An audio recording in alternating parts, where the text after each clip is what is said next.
আর রাখতে চাচ্ছি না। এ মাত্র ক্রিমিনাল সমস্ত রকম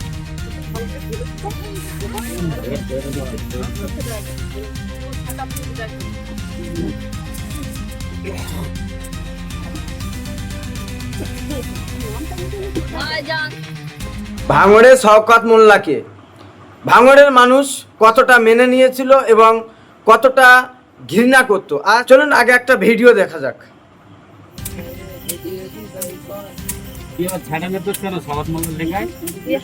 নামটা আমার দেয়ালে আর রাখতে চাচ্ছি না। এ মাত্র ক্রিমিনাল সমস্ত রকম ক্রিমিনালের নাম আমি দেখতে চাই না, এবং রাস্তা দিয়ে আসার সময় চোখে পড়লে প্রচুর কষ্ট হয় এর নামটা দেখলে। তোমার বাড়ির দেয়াল নাকি? হ্যাঁ, আমি রাজ্জাক খানের ওয়াইফ। আমার বাড়ির দেয়াল আমার বিনা পারমিশনে নামটা লেখা হয়েছিল। আমি এমনি দুঃখিত ছিলাম, কবে মুছবো এর নামটা। মুছে যাচ্ছে। হ্যাঁ, আজকে এর নামটা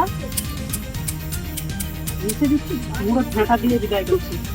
একটু ওর ক্রিমিনাল ফার্মার এই দেশে আর রাখা যাবে না, দেশে নেই আর থাকবেও না, আগামী দিনে যেন না থাকে।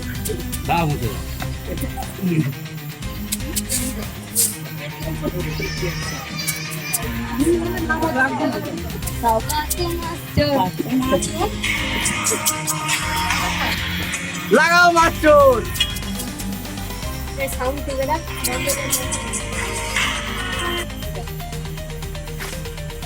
এতটা লোক সব বলে দিচ্ছে এক জায়গায়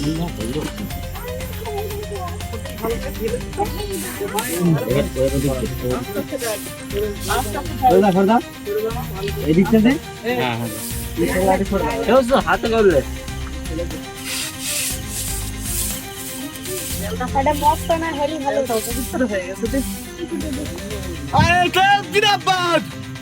চলো দেখো এখানে মন লাগে।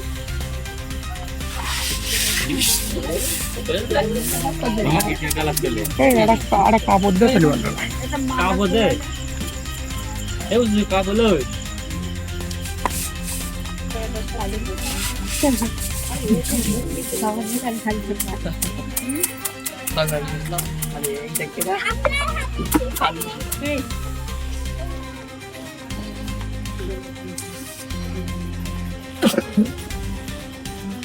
পুরো ঝাঁটা দিয়ে বিদায় করি।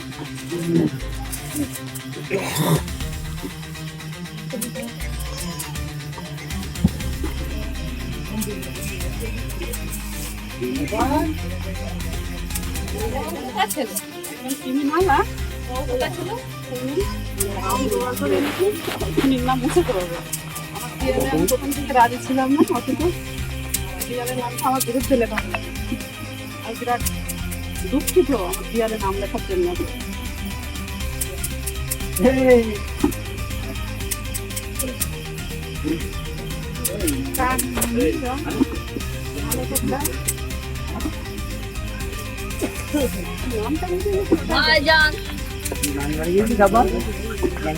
ওই ওপরে ওই সব দিয়ে মুছে যখন যাতে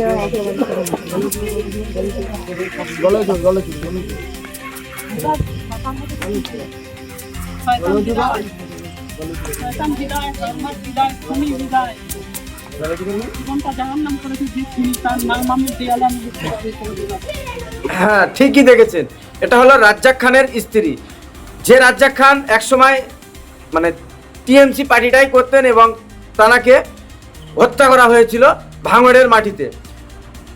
এবং শওকত মোল্লা বারবার দাবি করেছিল যে এই হত্যাটা সম্পূর্ণ আইএসএফের লোকজন করেছে এবং এর সঙ্গে নওশাদ সিদ্দিকী তিনি জড়িয়ে আছে, কিন্তু ভাঙড়ের মানুষ এটা কিন্তু বিশ্বাস করেনি।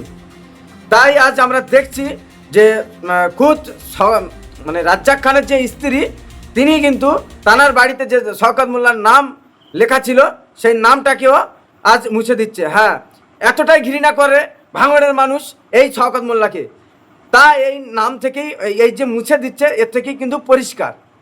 না, আমি কোনো পার্টির হয়ে কথা বলছি না, আর না কোনো পলিটিক্সের মানে লোকের হয়ে কথা বলছি না, যেটাই বাস্তব সেটাই বলছি। একটা সময় মুখ্যমন্ত্রী মমতা ব্যানার্জি তিনি এসে বলেছিলেন, ভাঙড়ের মাটিতে দাঁড়িয়ে বলেছিলেন যে আমার যদি বাঁ হাত হয় শওকত মোল্লা আমার ডান হাত। তো সেই শওকত মোল্লাকে ভাঙড়ের মানুষ কতটা ঘৃণা করতো অবশ্যই আপনারা বুঝতে পারছেন। অবশ্যই এই কথাটা কিন্তু বাংলার মুখ্যমন্ত্রী, যিনি প্রাক্তন মুখ্যমন্ত্রী যিনি ছিলেন, তিনি কিন্তু বুঝতে পারেনি। তাই আজ শওকত মোল্লার নাম নিশানা কিন্তু মুছে দিচ্ছে ভাঙড়ের মানুষ।